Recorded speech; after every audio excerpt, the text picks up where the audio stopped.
Reading up on the effects of obesity is considered a growing epidemic. More than half of America will be obese by 2030, that's stated by Maureen Braun from the ABC News. A journal published in early October states that government is trying to regulate portion sizes. States and political subdivisions have the power to enact laws to protect public health. They may use these laws to regulate the sale of products that have public health effects.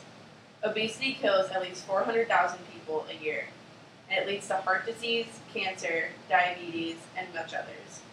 The United States is in trouble, but we still have time to stop statistics from being so high. Today I will be talking about the consequences of obesity if this disease continues, the effects of health in the country, and hopefully it can be reduced. Obesity has been a problem for many years, and statistics are high, and this is a much-cited claim that obesity is a killer. In 1980, 1/3 of Americans were overweight, and 13% were obese. Today, more than 60% are overweight, and 1 in 4 people are obese. For juveniles, 15% are obese, and that's more than twice than 1980. Teenagers in modern American history are said to live longer lives than their parents. Now that you know the consequences statistically, I am now going to talk about how the government is trying to take action. The importance of obesity as a public health problem has led to a number of proposed policy solutions, such as portion control. How many of you have sugar-sweetened beverages each day? Proposed by the New York Health Department, they prohibit sweetened beverages from being sold in containers larger than 16 ounces. For example, this cup is the only size that they will sell in any store. By banning trans fat and requiring calorie counts in chain restaurants, cities and states consider food environment chief for protecting long-term health. The Health Environment Department is an expert public health body, and with scientific evidence, they show health hazards with the consumption of sugar-sweetened beverages and the effects of portion rises. Future concern, industry will appeal state politicians to pass laws that address these issues.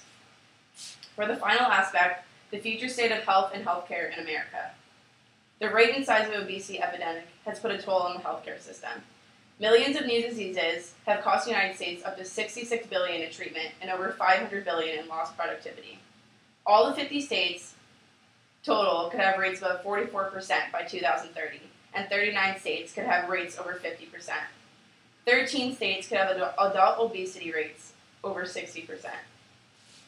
Numbers of cases of diabetes, heart disease, hypertension, and arthritis could increase 10 times between 2010 and 2020, and double by 2030. If every state decreases their body mass index by 5% by 2030, they can stray away from obesity illnesses, and billions of dollars can be saved in our healthcare system. Obesity in America is a growing epidemic, and in less than 20 years from now, more than half will be obese.